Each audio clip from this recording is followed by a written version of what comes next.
बिस्मिल्लाहिर्रहमानिर्रहीम। अस्सलाम वालेकुम व्यूवर्स, मैं हूं ऐसे और आप देख रहे हैं मेरा यूट्यूब चैनल कोई भी बका सकता है। उम्मीद करती हूं मेरे सारे व्यूवर्स जहां कहीं भी होंगे खैरियत से होंगे। तो प्यारे व्यूवर्स, आज मैं लेकर आई हूं आपके लिए बहुत ही मज़ेदार घर पर बनने वाली आसान सी रेसिपी चने की दाल के चावल। चने की दाल के चावल बनाने के लिए यहाँ पे मैंने दाल को 2 घंटे भिगो के रखा था और एक बॉयल मैंने इसको दे दिया है। ये हल्की सी अब गल चुकी है। इसके लिए मैंने साथ ले लिया है छोटे छोटे 2 प्याज थे, उनको मैंने काट लिया है, 1 टमाटर, 4 हरी मिर्चें। इसके अंदर ज़्यादा स्पाइसेस नहीं जाते। ये 4 लाल वाली मिर्चें हैं, ये मैंने रखी हैं। अगर आपके पास है तो ठीक है, नहीं तो इसे अवॉइड भी कर सकते हैं। ये मैंने लहसुन रख लिया है, ये मैं इस तरह साबित ही डालूँगी। 1 चम्मच ज़ीरा, 2-3 लौंग और 1 आधा चम्मच मैंने काली मिर्च ली है और ये कुछ मैंने दालचीनी के सिक्के ले लिए हैं। ये मैंने 2 चम्मच नमक लिया है। आप अपने टेस्ट के मुताबिक जितना आप नमक खाते हैं आप इतना डालिएगा। और ये 2 चम्मच भर के मैंने सीक्रेट इंग्रेडिएंट है जो चावल के अंदर टेस्ट लेके आता है। जब हम बिरयानी खाते हैं तो उसके अंदर से एक अच्छी खुशबू और टेस्ट आता है, उसके लिए इस्तेमाल होता है। और ये है सौंफ का पाउडर। ये मैंने सौंफ को क्रश कर लिया है, ये डाले हैं। और चावलों को मैंने भिगो के रख लिया है। तो चलिए जी स्टार्ट करते हैं रेसिपी। तो देखिए जी यहाँ पे ऑयल हमारा गर्म हो चुका है। इसके अंदर सबसे पहले हम जितने भी खड़े मसाले हैं वो ऐड कर देंगे। फिर मैं आपको बताना भूल गई थी कि यहाँ पे हम 2 हरी इलायची भी इसके अंदर ऐड करेंगे। और ये देखिए जी, ये 2 हरी इलायची भी मैं इसके अंदर ऐड कर दूँगी। तो बस कुछ ही सेकंड हम इनको ज़रा हिलाएँगे। इन खड़े मसालों की खुशबू आना शुरू हो जाए तो उसके बाद हम इसके अंदर डाल देंगे ये रेड वाली मिर्चें और साथ में हरी वाली मिर्चें भी। आप जितनी डालना चाहें डाल सकते हैं। मैं यहाँ पे 4 बता रही थी तो 3 डालूँगी। अब इन्हें भी पूरी सेकंड हम इस तरह बनाएंगे।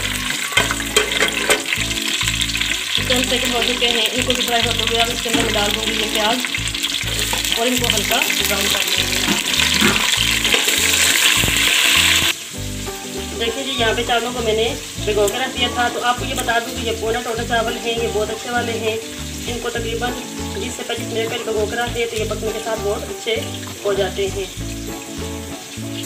देखिए जी यहाँ पे हमारे प्याज भी ब्राउन हो चुके हैं। यहाँ पे मैं इसमें डाल दूँगी टमाटर और उसके साथ मैं डाल दूँगी लहसुन भी। तो लहसुन आपकी मर्जी, आप पूछ के डालना चाहें, लेकिन मैं इसके अंदर के इसी तरह डालूँगी। तो देखिए जी यहाँ पे तकरीबन 30 सेकंड तक मैंने टमाटर को हिला लिया है। ज़्यादा मैं इनको नहीं गलने दूँगी। उसके साथ मैं डाल दूँगी ये नमक और तो बस इनको हिलाने के बाद मैं इसके अंदर दाल भी ऐड कर दूँगी। तो माशाल्लाह जी सौंफ डालने के बाद इतनी प्यारी खुशबू आ रही है, इसमें से बहुत अच्छा फ्लेवर बनता है सौंफ से। और इसके अंदर मैं दाल भी डाल दूँगी। और दाल के अंदर मैं पानी ऐड नहीं करूँगी क्योंकि दाल हमारी ऑलरेडी गली हुई है। अब इसके अंदर मैं हिला के अब इसके अंदर पानी डाल दूँगी चावल के लिए। जब पानी को बॉयल आ गया तो आप इसके अंदर नमक मिर्च रख सकते हैं, लेकिन इसके अंदर मिर्च ज़्यादा ऐड नहीं की जाती। बाकी मसाले और नहीं, सिर्फ नमक को आपने देख लेना है। तो देखिए जी ये वाले 3 गिलास मैंने चावल लिए थे, जो स्टील का गिलास होता है। ये 3 गिलास मैंने चावल लिए तो इसके डबल में पानी डालूँगी 6 गिलास पानी। तो चलिए अब इसके अंदर पानी भी डाल देती हूँ मैं।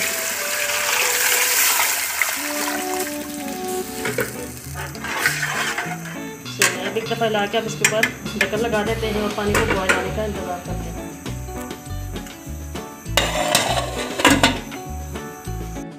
तो चलिए जी यहाँ पे देखते हैं, देखिए पानी को बॉयल आ चुका है अच्छी तरह। अब आप इस मौके पे आपके इसके अंदर चख सकते हैं नमक की मिक़दार पूरी है या कम है। का कम है तो आप इसके अंदर और भी डाल सकते हैं। तो चलिए अब इसके अंदर मैं चावल ऐड कर देती हूँ। तो देखिए जी इसके अंदर चावल भी मैंने ऐड कर दिए हैं। अब एक दफ़ा हल्का सा हिलाने के बाद आप इसको ढक देंगे और पकने के लिए छोड़ देंगे। देखिए जी यहाँ पे माशाल्लाह चावलों में से पानी खुश्क हो चुका है। तो अब ये दम के लिए रेडी हैं।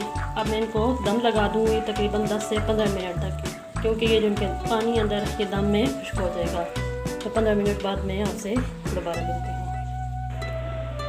तो ये कि देखिए जी यहाँ पे तकरीबन 15 मिनट हो चुके हैं चावलों को दम लगे हुए। तो दम अब उतार देते हैं। दम उतारने के फ़ौरन बाद ही आपने चावलों को चम्मच से हिलाना नहीं होता, क्योंकि इससे जल्दी चावल टूट जाता है। चावल के ऊपर से दम उतारने के तकरीबन 2-3 सेकंड बाद चावलों को ऐसे छोड़ दें, चावलों को हवा लगने दें। तो उसके बाद आप चावलों में चम्मच हिलाएँ। तो चलिए जब चेक कर लेते हैं। देखिए जी माशाल्लाह ये पौना टोटा चावल माशाल्लाह कितने ज़बरदस्त खिल के बड़े हो चुके हैं। ये अच्छे वाले चावल थे। आप चावलों की लुक देख भी सकते हैं कितनी अच्छी आई है। तो चलिए जी, अब मैं आपको डिश आउट करके इसकी फाइनल लुक दिखाती हूँ।